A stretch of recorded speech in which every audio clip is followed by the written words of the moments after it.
14 වන 15 වන සහ 16 වන සියවස්වල ජපානයේ මුරුමචි නමින් හැඳින්වෙන යුගයේ සිට පැවත එන නෝ කලාව ලෝකයේ විශිෂ්ටතම කලා අතරෙහි මහත් ඇගීමට ලක්වෙන සුවිශේෂී නාට්‍ය කලාවකි.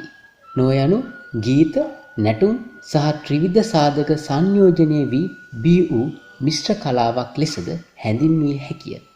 නෝ නාට්‍යවල දක්නට ලැබෙන විලම්භගාමී රැඟුම් සහ අතිසංවරශීලී ප්‍රකාශනයන් සුවිශේෂී භාවයන් පෙන්눔 කරනු ලබයි. මේ සුවිශේෂී භාවයන් නිසා නෝ කලාව සාමාන්‍ය නාට්‍ය කලාවේ බොහෝ ලක්ෂණ වලින් වියුක්ත වූ කලාවක් ලෙසද හැඳින්වෙනවා.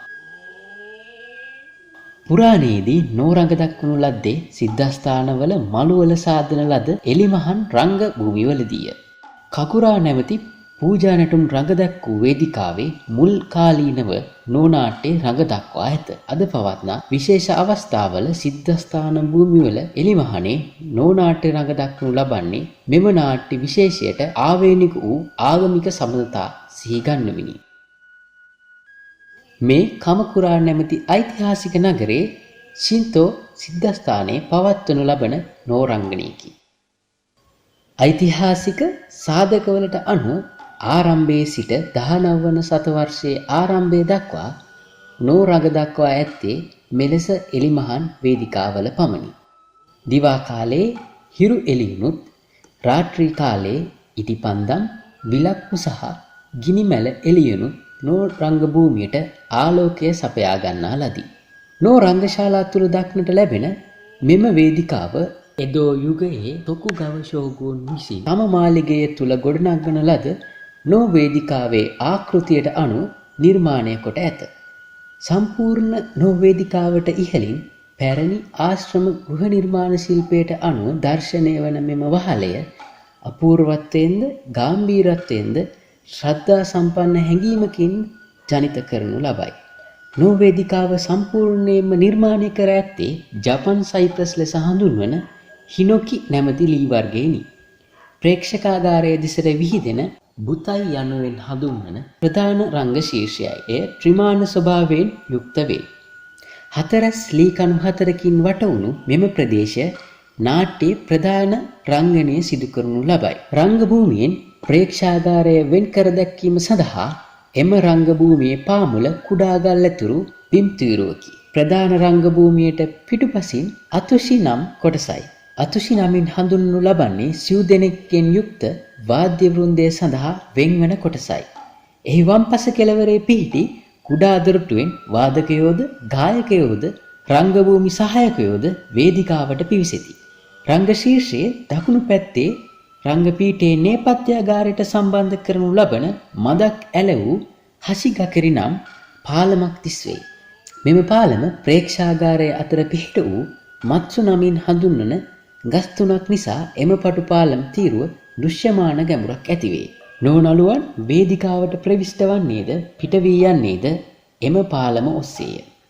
රංග ශීර්ෂයට කෙළවරින් පිහිටි ලී බිත්තියෙහි මත්සු හෙවත් විශාල පයින් ගසක් චිත්‍රණය කර ඇත.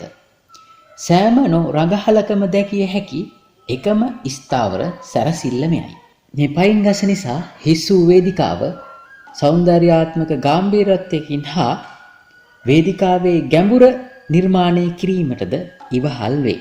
මෙයට අමතරව කැඩපතක්සේ ඔපදැමූ සයිප්‍රස් ලෑලි ඇල්ලූ පොළව නිසා මෙම චාම් රංගභූමියට ධ්‍යානයකට සමවැදුණු මිනිසෙකුගේ ප්‍රකෘති ස්වභාවය සිහිපත් කරවයි.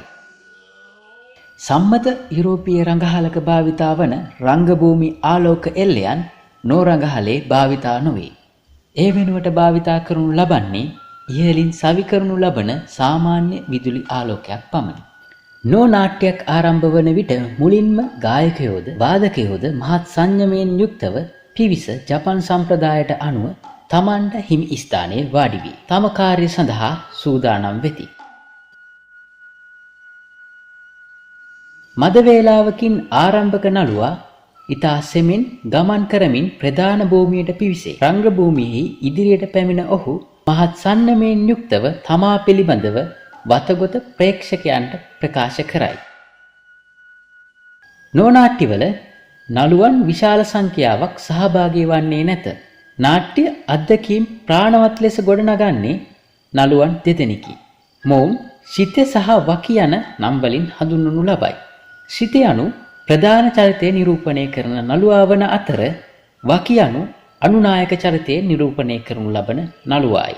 සමහර නෝනාට්‍යවල ඔවුන් දෙදෙනාට සහාය වීම සඳහා සුමි යනුවෙන් හඳුන්වනු ලබන සහකරුවන් දෙදෙනෙකු හෝ එක් අයෙකු සහභාගී වේ. මේට අමතරව කොකතා යනුවෙන් හඳුන්වනු ලබන ළමා චරිත නිරූපණය සඳහා ළමයින් යොදා ගැනීම සිදු කරනු ලබයි.